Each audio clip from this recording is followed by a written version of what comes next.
Hola, ¿qué tal? Yo soy Sergio Guerra Torres y te doy la más cordial bienvenida a una nueva emisión de tu programa Diálogos Judiciales. Este programa lo realiza el Poder Judicial de Nuevo León en coordinación con Canal 28 y tiene como finalidad dar a conocer temas relacionados con el derecho y su aplicación práctica a casos concretos.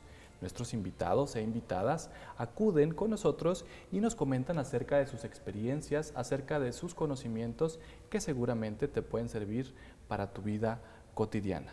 Quédate con nosotros y también te invito para que nos visites en redes sociales. Estamos como Poder Judicial de Nuevo León en Facebook, YouTube, Instagram y Twitter. También puedes consultar la página de internet en www.pjnl.gov.mx. Allí encontrarás información relevante, tanto judicial como administrativa, que diariamente los órganos que forman parte del Poder Judicial de Nuevo León tiene a tu alcance de manera gratuita, así es que puedes descargarla, consultarla y ya sabes, el Poder Judicial de Nuevo León te invita a ejercer tus derechos. En esta ocasión está con nosotros Claudia Verónica Medellín González y ella nos va a explicar un tema muy interesante en materia familiar. ¿Quieres conocer acerca de su trayectoria profesional y laboral? Te invito a ver este video. Adelante. Claudia Verónica Medellín González es licenciada en Derecho y Ciencias Sociales por la Universidad Autónoma de Nuevo León y maestra en Derecho con acentuación en materia familiar por la Universidad Metropolitana de Monterrey. Cuenta con diversos cursos, siendo algunos de los más destacados Diplomado en Materia Familiar, Taller en Juicio de Amparo, Taller de aplicación del Programa de Justicia Procedimental de Nuevo León, así como Protección a la Niñez y Adolescencia. Ha ocupado casi todos los cargos de la carrera judicial, acumulando más de 29 años de experiencia. Actualmente funge como jueza 11º de juicio familiar oral del primer distrito judicial en el estado y coordinadora de jueces orales en materia familiar.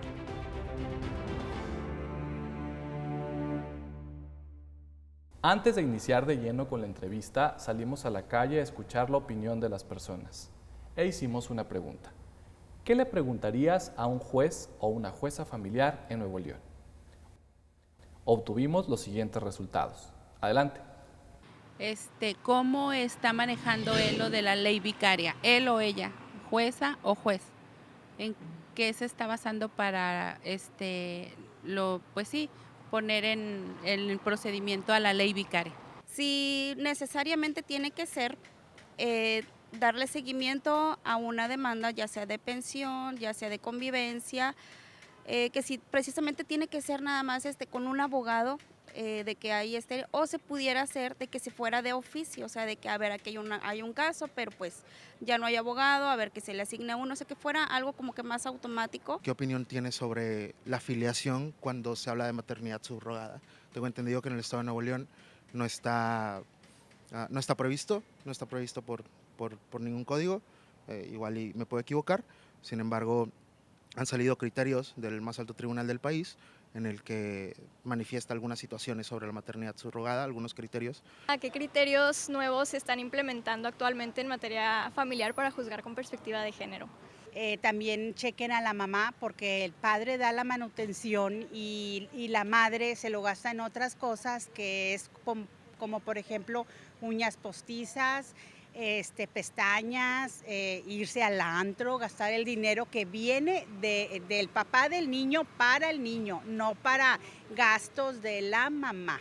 Que por qué el Poder Judicial no lleva control de eso. ¿Por qué no se le da más sustento a los niños, o sea, a los menores de edad? El por qué la tardanza de los juicios en general. ¿Por qué no responden a los mensajes, verdad? Cuando se solicitan citas, cuando se solicitan algunas cuestiones de trámite de juzgado, ¿verdad? Pero, yo ahorita acabo de solicitar una cita de segunda vez para un juzgado y no me han respondido para la entrega de un exhorto. Que por qué sé que hay mucha carga laboral, pero son muy tardadas las audiencias, un diferimiento de una fecha con otra fecha. ¿Qué pasaría si en una orden de protección que dicte un juez por caso de violencia familiar se comprueba que que mintió la persona o la persona que fue a hacer la denuncia. Pues, ¿cuáles serían las implementaciones a su trabajo para acelerar nuestro trabajo también, ¿verdad? Porque es tan despacio los trámites, digamos,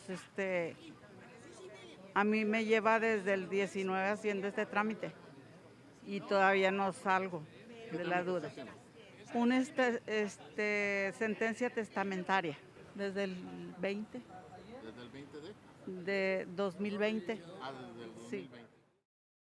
Regresamos. Claudia, bienvenida a Diálogos Judiciales, esta es tu casa y pues agradezco que estés con nosotros para comentarnos acerca de la opinión que tienen las personas sobre ustedes.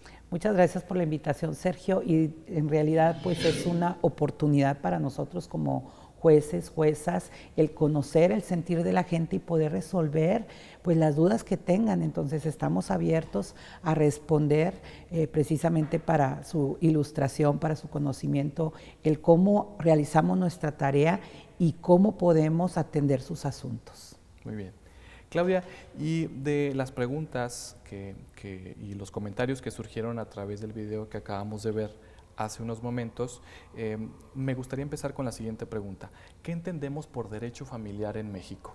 El derecho familiar pues es un conjunto de instituciones, de normas, criterios, todo el marco legal que nosotros podemos atender como juzgadores para resolver los temas de la familia, en el índole que se permee hacia nuestros asuntos, es decir, puede ser cuestiones personales de los miembros de la familia, pero también cuestiones que van vinculadas con el ámbito patrimonial de los mismos. Cada asunto que se plantee evidentemente tiene su trámite particular establecido, tanto en materia tradicional, familiar, como en materia oral propiamente, y aquellos que no tienen disponible algún seguimiento en especial señalado en nuestras legislaciones, de cualquier manera se tienen que resolver, y entonces nosotros como juzgadores atendemos todo el conjunto de normativas nacionales e internacionales, reitero, para poder decidir el asunto que se nos plantee. Muy bien. Claudia, ya sabemos, como tú lo has mencionado, que existe ese marco legal, ese bagaje jurídico que se aplica para el derecho familiar en México, pero me gustaría que nos señalaras quiénes son las autoridades en México y especialmente en Nuevo León encargadas de aplicar e interpretar este marco legal. El Poder Judicial del Estado de Nuevo León, particularmente en materia familiar, se encarga de los asuntos que son de su competencia, y mencionaba yo anteriormente que precisamente en la Ley Orgánica del Poder Judicial del Estado y luego en las legislaciones procesales de los estados, claramente se observa en qué trámites tienes que acudir para resolver alguna circunstancia o situación que se te esté presentando al interior de tu familia, y qué juzgador o juzgadora debe de conocer tu asunto, en qué vía y precisamente en qué distrito incluso, porque recordemos que ahora en el estado de Nuevo León pues existen, bueno, no de hoy, sino de siempre, pero existen distritos judiciales, y entonces dependiendo de la competencia del juzgador, donde viven, por ejemplo, niños, niñas y adolescentes, es donde se tiene que presentar una demanda. Donde no existan personas que no han alcanzado la mayoría de edad, bueno, pues entonces, si depende del asunto de que se trate, pues tendrás que advertir qué juez es el competente para conocer tu asunto, y ahí lo tienes que presentar. Y nosotros, al conocer una solicitud, por supuesto, que se plantee ante nuestros tribunales, tenemos el deber de analizar que haya sido presentada en la vía correcta, ante la autoridad competente, y de entrada, pues tratamos de pronunciarnos si efectivamente nos corresponde a nosotros decidir la situación, admitirla, darle el trámite que corresponda y poder resolverla en su momento. En caso de que no sea de nuestra competencia, pues también pronunciarnos a la brevedad, porque eso pues de alguna forma, si no lo analizáramos a la brevedad, podríamos también dilatar lo que es la administración de la justicia, la tutela judicial efectiva que tienen derecho las partes, ese derecho a que la autoridad te diga si puedo o no puedo conocer tu asunto. Entonces es bien importante que la gente sepa, los abogados que orientan a la gente, sepan estas circunstancias, sobre todo para atender, no nada más de que es derecho familiar, me voy a Monterrey y planteo la demanda, no, a ver, ¿dónde viven las personas? ¿Qué asunto se trata? Y si es de materia familiar tradicional o se tiene que llevar a cabo en la oralidad. Cuestiones que son sumamente importantes precisamente para que no se dilate, pero no por parte de la autoridad, sino también por las cuestiones de presentar mal una demanda, pues la administración de la justicia, porque la gente está esperando que su asunto se resuelva prontamente. Así es. Muy bien, pues qué bueno saber que existe ese marco legal y personas juzgadoras precisamente especializadas en aplicarlo, interpretarlo. Claudia, hemos escuchado en prensa principalmente sobre la ley vicaria. ¿Qué es y existe en Nuevo León algo relacionado con esta ley? Mira, en Nuevo León propiamente no se ha legislado esta figura como tal que se menciona como violencia vicaria. Sin embargo, eso no quiere decir que nosotros en Nuevo León, como parte del Poder Judicial del Estado, no atendamos casos en donde posiblemente sí existan circunstancias, situaciones que se presuma como violencia familiar, incluso también en el área penal existe este delito señalado en las legislaciones. No se establece como violencia vicaria, pero a final de cuentas lo que corresponde con este tipo de acciones que uno de los padres, y bueno, debo de señalar que se realza que esta conducta que en algunos otros estados sí está señalada en las legislaciones como tal, trae consigo el hecho de que uno de los padres es el que maneja las circunstancias para que a través de los hijos se le afecte a la otra persona. Esta misma figura pues entra dentro de la violencia familiar y aun y cuando no tengamos en la legislación como tal violencia vicaria, no dejamos de observar nosotros en los procedimientos en donde están inmersos los derechos de niños, niñas, adolescentes y en general en cualquier procedimiento si existe o no existe alguna presunción de violencia. Porque es bien importante decirlo que esto aplica en todas circunstancias. Pueden ser, por ejemplo, personas que son adultas con alguna discapacidad o mujeres u hombres también que pudieran hacer uso de ese derecho de exponer de que estoy siendo víctima de violencia. Y entonces, conforme a las leyes de Nuevo León, nosotros tenemos que actuar.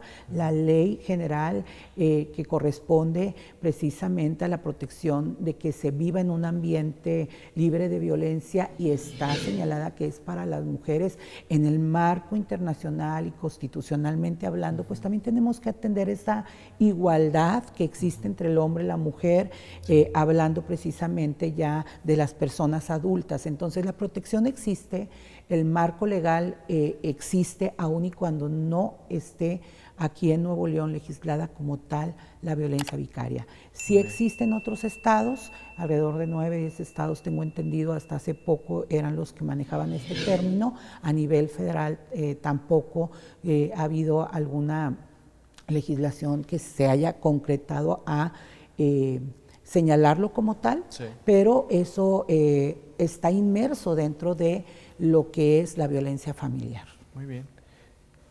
Claudia, otra de los cuestionamientos que surgieron a través de este sondeo es el siguiente.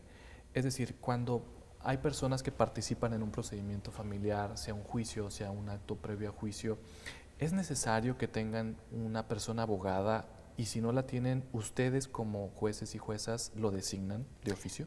En materia familiar como tal, nuestra legislación dice que pueden las personas acudir con un abogado, lo cual hace ver que pudieran no asesorarse con un abogado. Sin embargo, yo debo de decir, y es algo muy importante para que la gente lo conozca, que lo ideal, lo conveniente, lo que esperamos nosotros como autoridades es que sí acudan con un abogado, porque a final de cuentas, aun y cuando ellos saben la dinámica de vida que tienen, qué es lo que a ellos les gustaría, entre comillas, obtener dentro de un procedimiento, el cómo obtenerlo y cuáles son los elementos que tienen que probar, demostrar, atenderse dentro del procedimiento, pues es el abogado el que los debe de ilustrar. De tal forma que incluso si una de las partes viene asesorada y la otra no, o aunque ninguno de los dos viniera asesorada, nosotros sí le hacemos del conocimiento a las partes la importancia que tiene de que designen un abogado. Sabemos que no todos están en posibilidades de designarlo, pero nosotros también tenemos esa factibilidad de designarles un abogado de oficio. Hay universidades inclusive que permiten que en su departamento jurídico y los abogados que tienen adscritos ya a ese departamento brinden la asesoría legal a las personas. También hay otras instituciones que nos dan ese mismo servicio precisamente para poder brindar esa protección a las partes que intervienen dentro del procedimiento familiar. En otras materias tienes que acudir necesariamente con un abogado. Hay posibilidades de que acudan las partes y decir, oye, venimos amigablemente, atiéndeme, queremos celebrar un convenio, estamos aquí los dos, por supuesto que se les atiende. Y en ese momento se manda a llamar a un abogado. ¿Qué pasa que si no hay un abogado disponible en ese momento?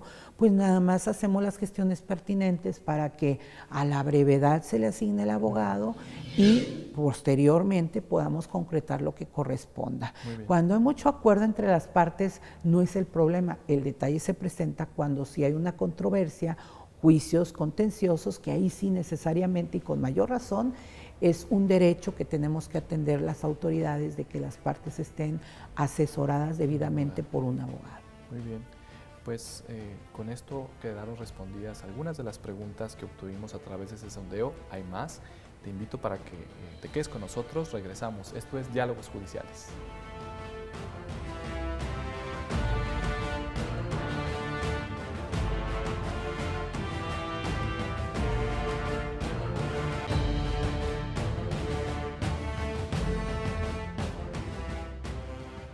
¿Qué opinión tienes sobre la filiación cuando se habla de maternidad subrogada? Tengo entendido que en el Estado de Nuevo León no está previsto por ningún código, igual y me puedo equivocar. Sin embargo, han salido criterios del más alto tribunal del país en el que manifiesta algunas situaciones sobre la maternidad subrogada, algunos criterios. ¿A qué criterios nuevos se están implementando actualmente en materia familiar para juzgar con perspectiva de género? También chequen a la mamá porque el padre da la manutención y la madre se lo gasta en otras cosas que es como por ejemplo uñas postizas, pestañas, irse al antro, gastar el dinero que viene del papá del niño para el niño, no para gastos de la mamá. Regresamos a Diálogos Judiciales. Recuerda, estamos transmitiendo por la señal de Canal 28. En esta ocasión está con nosotros la jueza familiar Claudia Verónica Medellín González y ella ha estado respondiendo algunas preguntas derivadas del sondeo que vimos hace unos momentos. Claudia, continuamos con estas preguntas y una de ellas fue la relativa a la maternidad subrogada. ¿Qué pasa en Nuevo León con esta figura? ¿Existen casos? ¿Te ha tocado resolver acerca de estos temas? En nuestra legislación como tal, esta figura no está establecida todavía.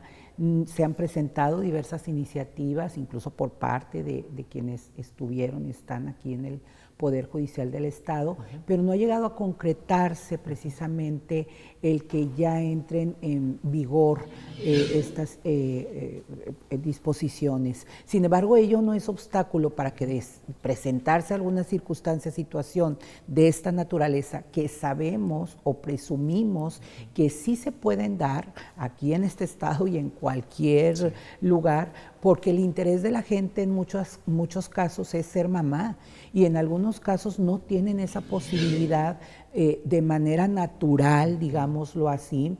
Médicamente no existe la posibilidad para que accedas a ese derecho que tienes de tu maternidad, de formar ahora sí que la familia con hijos, porque familia como quiera puede existir sin hijos, pero bueno, esa posibilidad, ese derecho que tú quieres de agrandar la familia, como luego se dice, no podemos desconocer que posiblemente sí se esté presentando de hecho, de facto, allá en las familias.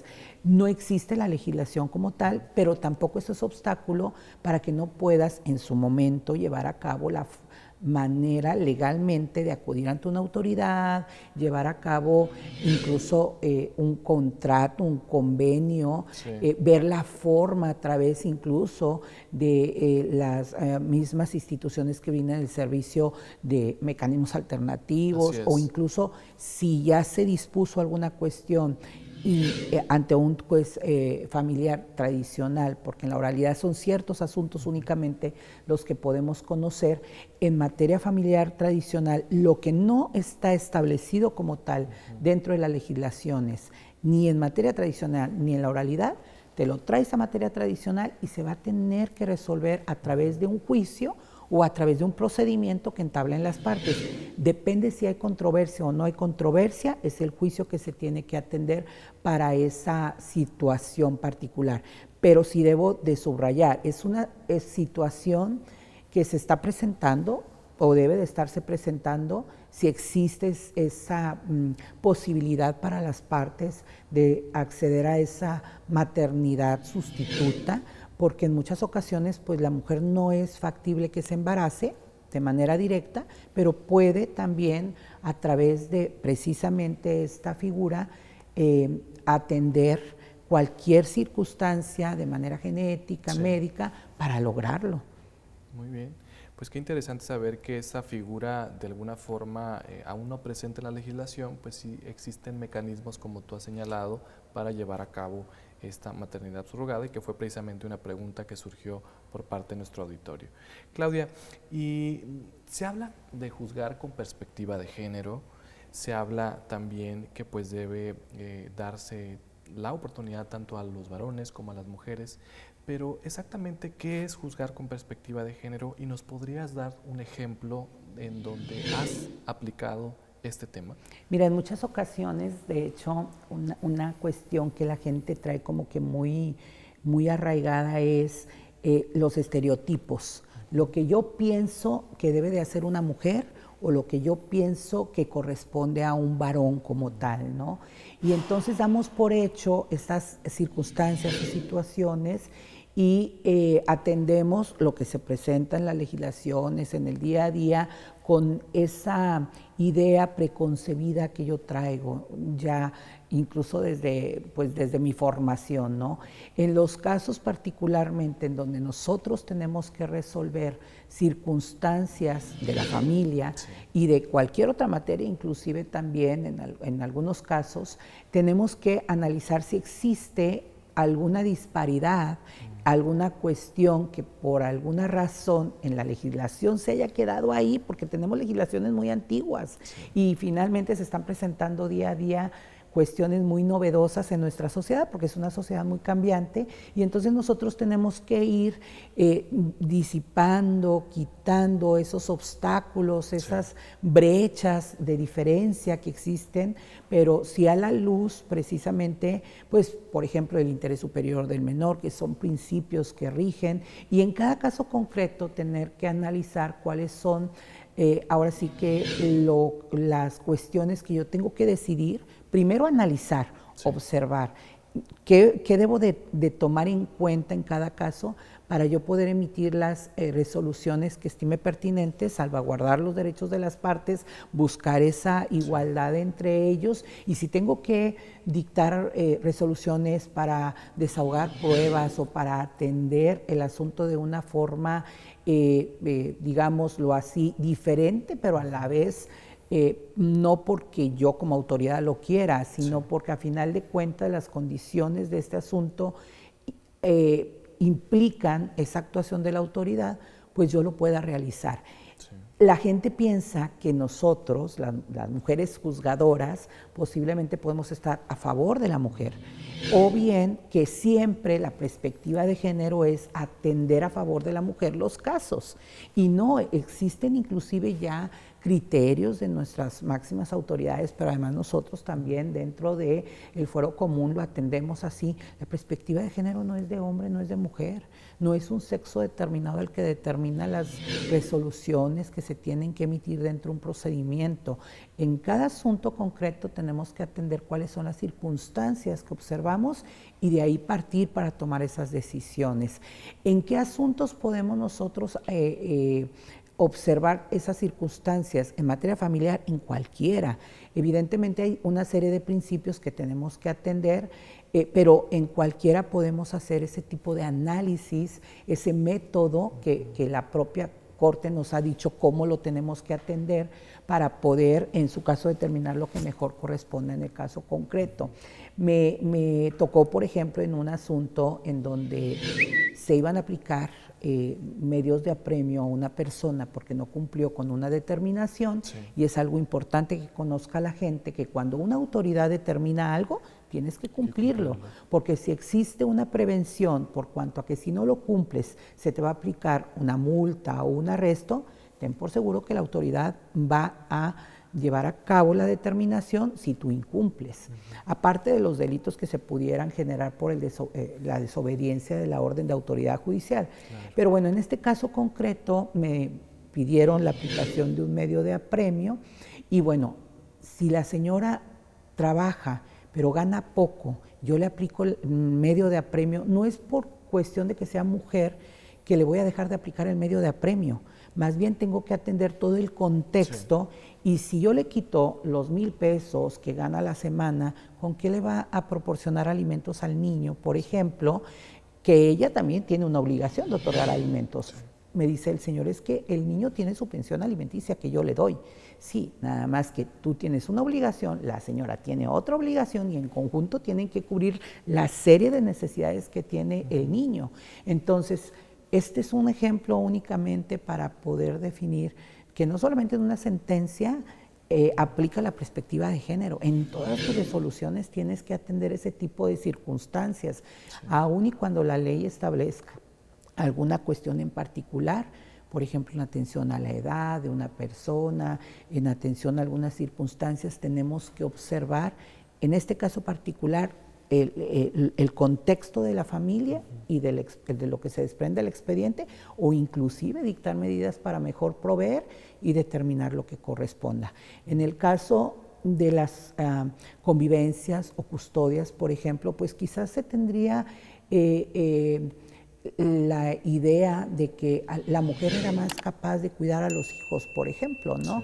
En antaño pues así era porque la mujer se quedaba en el hogar, pero actualmente con la nueva dinámica que tenemos en las familias, la mujer sale a trabajar y el hombre a veces se queda al cuidado del hijo, y no quiere decir que por ello el hijo se vea perjudicado, al contrario, posiblemente esté mejor cuidado por el papá. Entonces no necesariamente se tiene que quedar al lado de una mamá porque pretendamos o pensemos que así deba de ser, sino más bien decidir en cada caso lo que mejor convenga. Podría ser que se quede con el papá. Entonces no es cuestión de sexo, no es una cuestión de definición por solamente ser hombre o mujer, sino más bien es la atención del caso particular con independencia de sea hombre, sea mujer, la persona que está ahí participando y que está solicitando la intervención de la autoridad. Así es.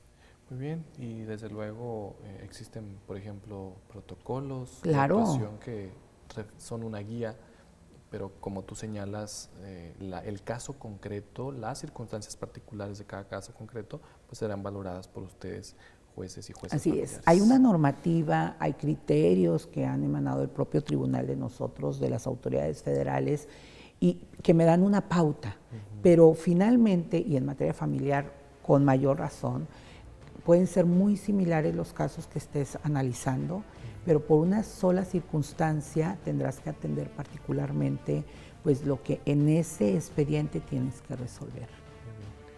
Qué interesante, y los invito para que se queden con nosotros. Recuerden, estamos transmitiendo por la señal de Canal 28. Regresamos.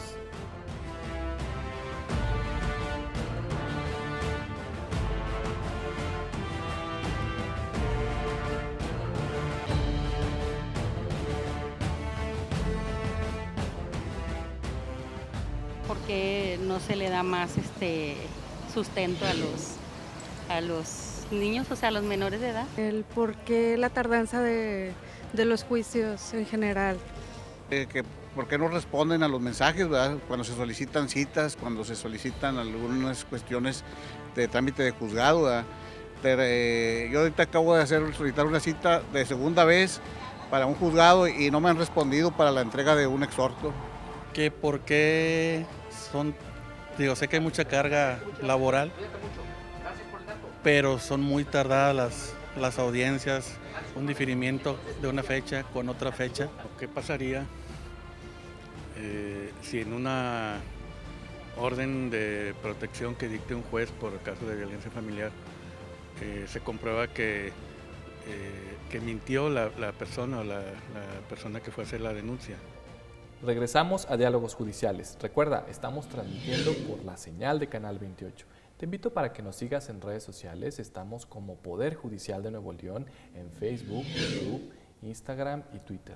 También puedes consultar nuestra página de internet. Estamos como www.pjnl.gov.mx. En esta ocasión está con nosotros Claudia Verónica Medellín González. Ella es jueza familiar del Poder Judicial de Nuevo León y ha estado respondiendo las inquietudes que las personas han tenido y que, como ustedes han visto, se reflejan en el sondeo que acabamos de ver hace unos momentos. Claudia, una de las preguntas que precisamente hacía diversas personas es el siguiente, es decir, ¿cómo se vigila que la pensión alimenticia esté efectivamente destinada a quienes legalmente y desde luego a quienes ustedes ordenaron sea asignada? Nosotros normalmente dictamos sentencias en donde se establece la pensión alimenticia y por supuesto para hacer lo propio pues analizamos que la pensión alimenticia garantice los derechos de la persona acreedora, que exista vinculación entre la capacidad económica de quien debe de dar los alimentos con las necesidades particularmente del acreedor. Entonces desde ahí esa es la primera, digamos, vigilancia que nosotros hacemos. Mandamos que la pensión se descuente de las percepciones que recibe quien debe de dar los alimentos, si es que tiene pues una labor en una empresa, en una dependencia, es decir, un patrón determinado. Para el caso de que las pensiones alimenticias se establezcan de manera líquida, es decir, pesos, centavos, una suma determinada, que también ya se analizó es la adecuada, pues sí requerimos de alguna forma que si no se está cumpliendo con esa obligación, inmediatamente quien debe de recibir la pensión alimenticia venga y nos diga a través de un escrito que efectivamente está presentándose esta situación. Porque si no, yo doy por hecho que sí se está cumpliendo la pensión alimenticia. De alguna forma, si ellos no vienen y nos dicen, oye, requiérele de pago, oye, no está pagando, hay alguna manera de que yo me esté enterando de manera digamos, periódica, como están fijadas las pensiones alimenticias, a veces de manera semanal, catorcenal, quincenal, mensual, pues no hay. O sea, si tú como mamá, tú como papá, que tienes la custodia de tu hijo, que tienes que recibir la pensión, no vienes a exponerme esa circunstancia, muy difícilmente yo me voy a dar cuenta de que aparece esta falla en el pago de la pensión. Ahora, evidentemente la pensión ya fue fijada conforme un parámetro que la propia ley señala.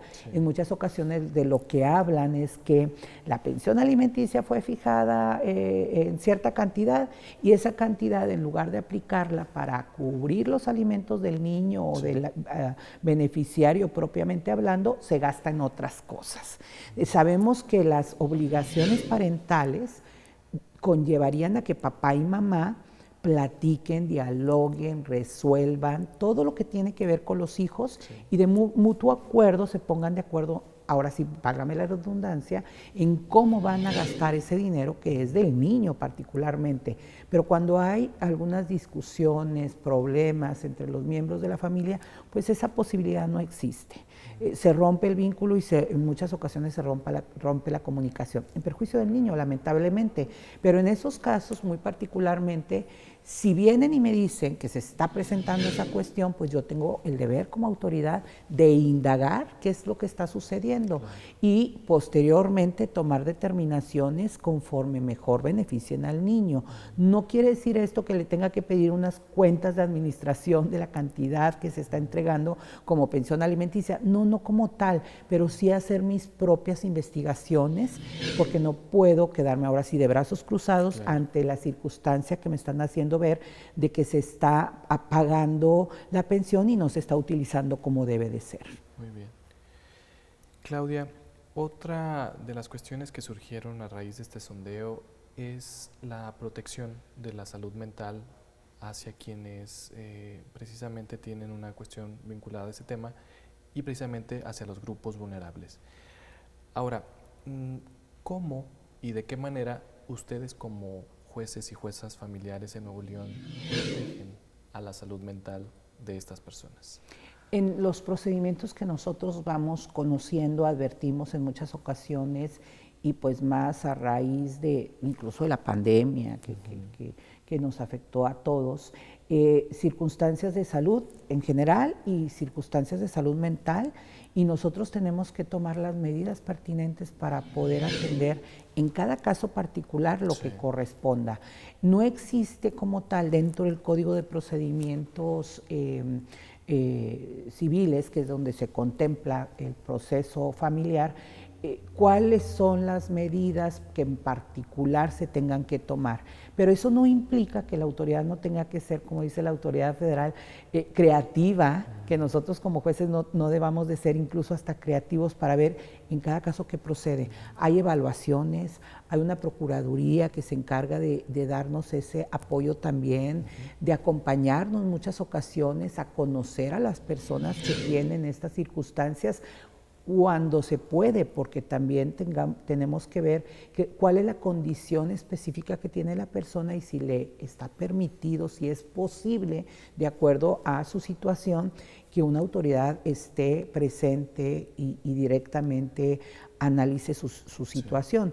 Hay efectivamente peritos en la materia que nos apoyan también, médicos que tienen la especialidad conducente para poder atender este tipo de circunstancias, y nosotros como juzgadores podemos, digamos, tomar en cuenta las opiniones, pero opiniones realmente analíticas de quien tiene el profesionalismo conducente para poder tomar decisiones. Pero sí hay también una protección muy amplia en el contexto internacional y nacional también, a que atendamos con prioridad las circunstancias que se van presentando.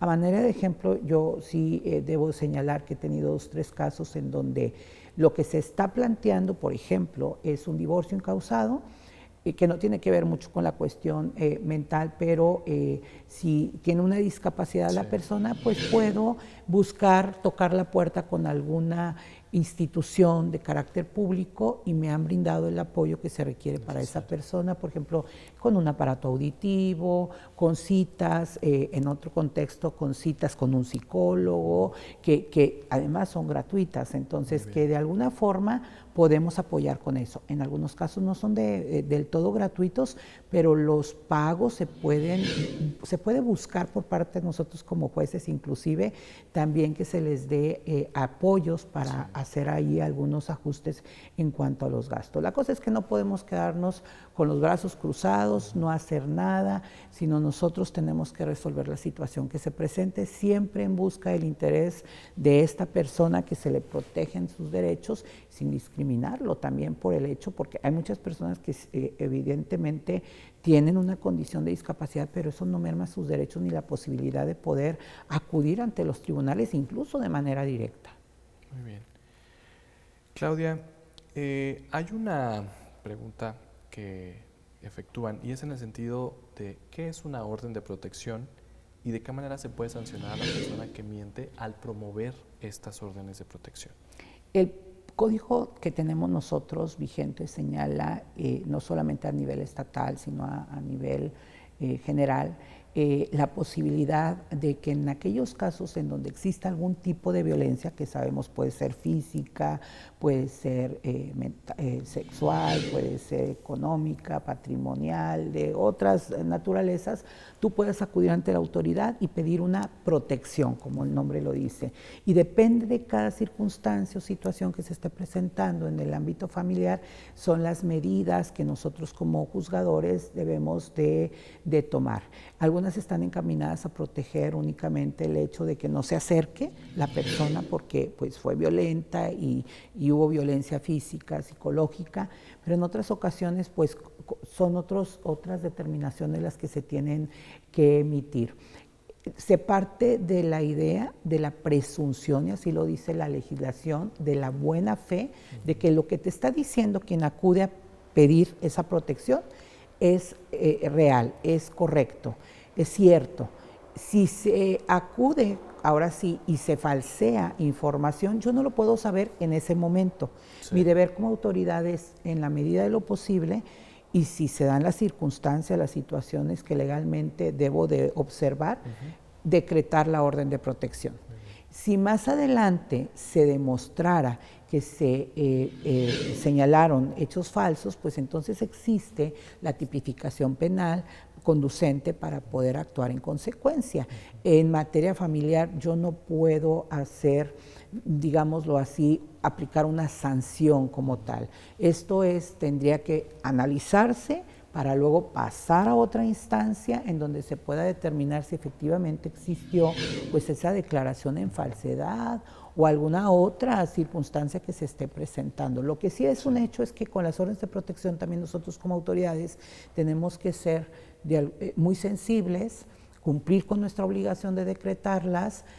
Quizás los tiempos en que debamos decretarlas también tenemos que cuidarlos mucho para no excedernos, pero sin dejar de proteger a las personas, por supuesto.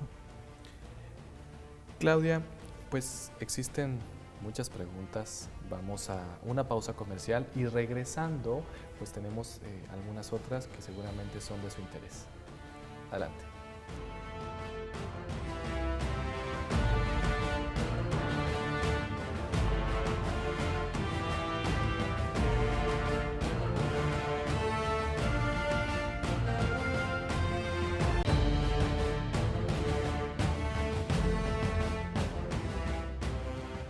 Pues, ¿cuáles serían las implementaciones a su trabajo para acelerar nuestro trabajo también, ¿verdad?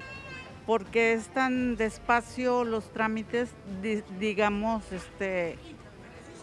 a mí me lleva desde el 19 haciendo este trámite y todavía no salgo de la duda.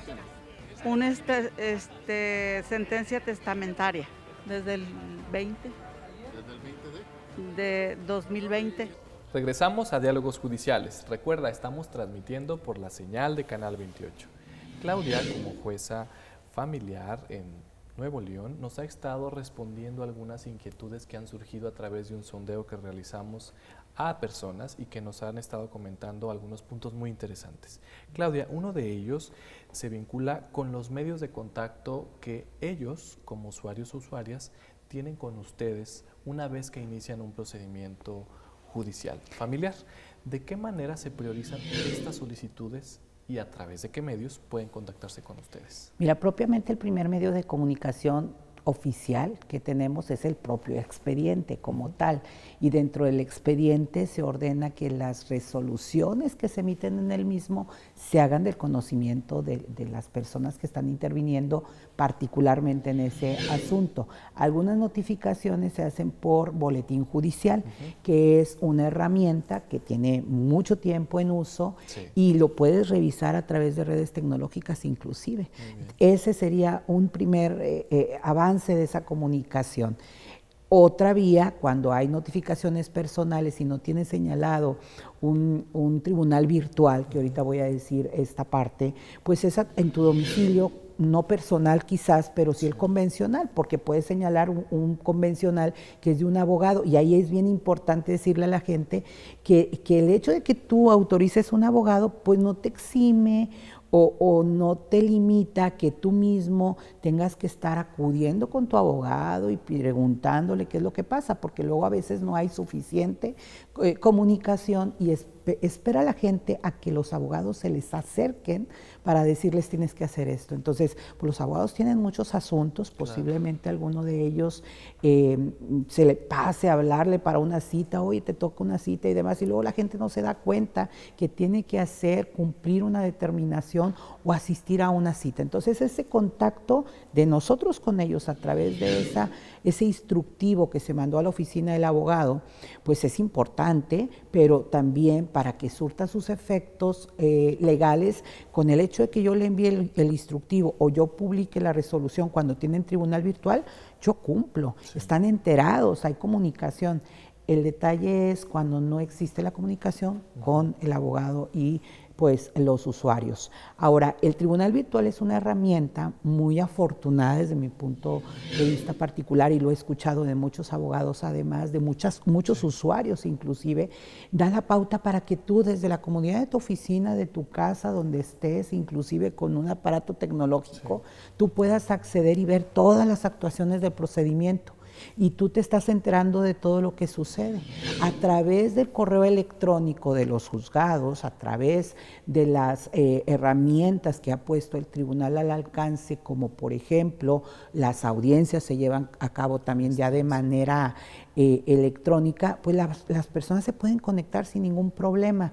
Si tú requieres acudir personalmente a un juzgado, pues también están las herramientas tecnológicas ya habilitadas en el tribunal virtual.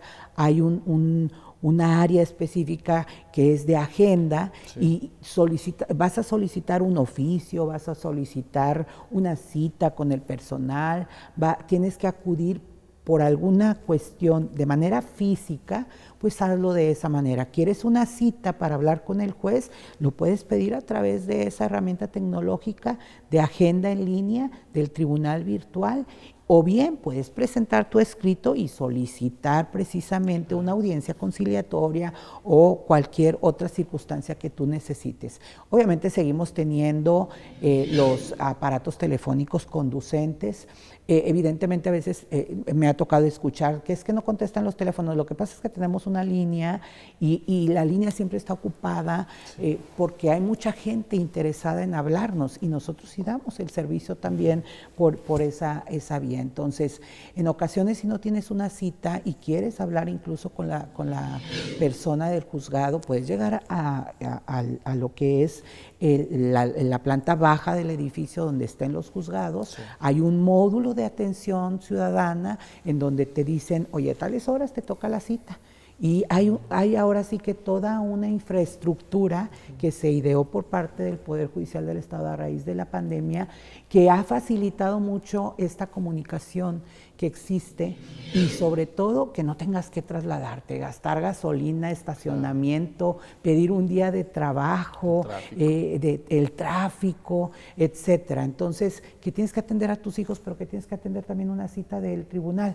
Lo puedes hacer desde tu casa. A alguien le encargas tus hijos ahí mismo en tu casa y no los tienes que descuidar para poder atender una cita del juez. Entonces, yo invito a la gente a prepararse para poder usar esas herramientas tecnológicas y puedan acceder a todas las actuaciones, a cualquier entrevista con nosotros, inclusive precisamente a través de esa vía. Obviamente también estamos abiertos a esa otra comunicación por cualquiera de las demás vías que mencioné, pero se me hace muy cómodo, seguro, incluso menos riesgo el tener que trasladarte a que te conectes por vías tecnológicas igualmente, que nos ha dado excelentes resultados también. Sí.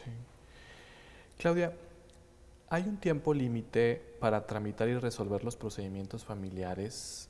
O en su caso, ¿por qué se alargan tanto? Mira, no hay un tiempo límite como tal. Nuestra legislación sí establece evidentemente que a partir de que se presenta la demanda o cualquier escrito, inclusive el juez tiene tiempos para poder proveer un escrito que presenten las partes, para poder presentar una demanda, y de ahí empieza, digamos, el camino para el resto del procedimiento. Hay evidentemente cuestiones que nosotros podemos hacer de oficio, y debemos hacerlo porque efectivamente en materia familiar los trámites y las resoluciones se tienen que ir emitiendo de oficio, inclusive sin necesidad de un planteamiento. Pero hay otras ocasiones que sí se hace necesario que las partes acudan ante la autoridad a través del escrito correspondiente y le den el seguimiento a, por ejemplo, a cumplir una prevención, a designar un nuevo domicilio para que se emplace al demandado, datos que nosotros incluso desconocemos, les pedimos, que pasa el tiempo incluso y a veces no se cumple con que se nos proporcionen. Entonces eso va, sí, no lo podemos dejar de observar, dilatando entre comillas el procedimiento, pero no es en todos los casos por una cuestión de desatención hacia el expediente. Nosotros vamos dictando dentro del expediente las resoluciones correspondientes, hay que cumplir, ahora sí que es una responsabilidad de nosotros, pero también de las partes, el brindarnos esa información.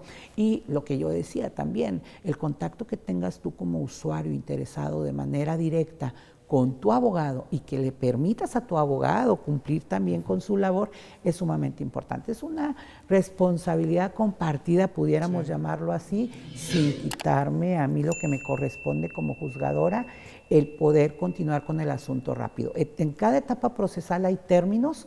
Sin embargo, definitivamente en los asuntos de materia familiar, sobre todo los que están vinculados con niños, niñas y adolescentes, asuntos contenciosos en donde se tienen que proveer y desahogar pruebas, en muchas ocasiones eso es lo que dilata el trámite. ¿Por qué? Porque mandamos un oficio, no es el domicilio, le prevenimos a la parte que nos aclare el domicilio porque solamente ella lo conoce, no nos lo señalan, yo tengo que mandar aparte otras diligencias para mejor proveer, y entre una cosa y otra, y cuando son varios los oficios o las diligencias de prueba que se tienen que desahogar, puede ampliarse el término de resolución de los asuntos. Sí. En algunos de ellos, pues, son pruebas muy importantes, en todos son pruebas importantes, pero en algunos son pruebas que por su naturaleza tardan en desahogarse, una pericial, entrevistas con otras personas. Entonces, es un conjunto de tomar en cuenta los términos, pero también tomar en cuenta el seguimiento de lo que se vaya presentando dentro del asunto, y pues finalmente son obstáculos que se presentan que no los ideamos nosotros como tribunal, como juzgado, y que tenemos que ahora sí que sacar adelante todos en conjunto para que en la manera más pronta se resuelva la situación de las partes, lo cual tenemos bien claro las autoridades, ahora sí que con la camiseta bien puesta, atender estos asuntos, porque sabemos la trascendencia en la vida de las personas de las decisiones que nosotros tomamos. Sí. Claudia, a raíz de la declaración que la Organización Mundial de la Salud efectuó sobre el inicio de la pandemia aún vigente, se establecieron diversos acuerdos generales que el Consejo de la Judicatura emitió para trabajar a distancia. ¿Siguen trabajando a distancia o ya están en forma presencial? ¿Cómo es esta interacción? No, Sergio, realmente desde hace muchísimo tiempo ya estamos de manera presencial, la mayoría de las personas. ¿Quiénes dejan de venir? Pues quien realmente tiene una incapacidad médica como tal, o por ejemplo en el área de medios de comunicación, pues por supuesto por la labor que desempeñan propiamente los actuarios, pues andan en calle, no están en una sede judicial, pero están desarrollando su labor. Ahora sí que con independencia de que estén vigentes los acuerdos generales y a los cuales tanto la ciudadanía como nosotros tenemos que respetar, en realidad es que el compromiso que hemos asumido todos hacia el interior de la institución es que en la medida de lo posible todos nos presentemos a laborar en un horario normal. Y yo te voy a decir que por lo menos en el caso particular del área familiar siempre estuvimos trabajando. Por el área en que nos desarrollamos, las determinaciones que tomemos, si bien es cierto, incluso al principio no veníamos el 100% de la plantilla del personal, veníamos 3, 4 personas, obviamente con los cuidados necesarios, la distancia, el cubrebocas, el gel, todos los cuidados, porque así lo determinó la Secretaría de Salud, no nada más aquí en el Estado, sino a nivel nacional. Pero cumplimos y cumplimos con nuestro deber la asistencia, tan es así que si vemos estadísticamente los asuntos que se han resuelto, es claro que hemos estado acudiendo, y por supuesto que esto es porque sabemos en todas las áreas, pero en familiar insisto, lo que está de por medio, que es muchas ocasiones pues la vida de niños, de gente que tiene una necesidad realmente de que se resuelva su problemática. Entonces ya estamos aquí prácticamente y algo que dejo de subrayar es que no nada más en un horario de 8:30 a 4, ese es el horario oficial en que recibimos todo, pero nosotros le seguimos hasta ahora sí que podamos brindar el servicio que se requiere. Así es. Claudia, ¿qué novedades existen para el derecho familiar en México? Pues fíjate que por lo pronto el nuevo código que ya se está cocinando, digamos, que va bastante avanzado y que estamos en espera de que se pueda ya determinar lo conducente, pero el Código Nacional de Procedimientos Civiles que viene a arropar precisamente en mucho lo que es la justicia familiar. Entonces, si ya lo estamos haciendo, pero nos agarramos de criterios y de la normatividad que existe internacional, nacionalmente y demás, me parece que este código, y a reserva de poder analizarlo mejor y poder quizás hacer algunas cuestiones, porque nunca se queda todo parchado, ¿verdad? Todos los casos no se resuelven solamente con un código. Me parece que vienen cosas buenas para materia familiar. Muy bien. Claudia, pues fue muy interesante escuchar las respuestas a las preguntas que nuestro público te realizó a través del sondeo que se ha dado a conocer a lo largo de este programa. Agradezco de nueva cuenta que has estado con nosotros y pues está la invitación abierta para platicar próximamente de la implementación del Código Nacional de Procedimientos Civiles y Familiares a nivel nacional. Claro que sí, un gusto, un placer y muchas gracias. Gracias también a la gente que se acerca para hacernos estas preguntas, porque eso nos da también la posibilidad de nosotros poder compartir con ellos esto que es del interés general de la sociedad, porque a todos nos conviene que vivan bien las familias. Así es. Me despido, esto fue Diálogos Judiciales. Recuerden, estamos transmitiendo por la señal de Canal 28. Hasta luego.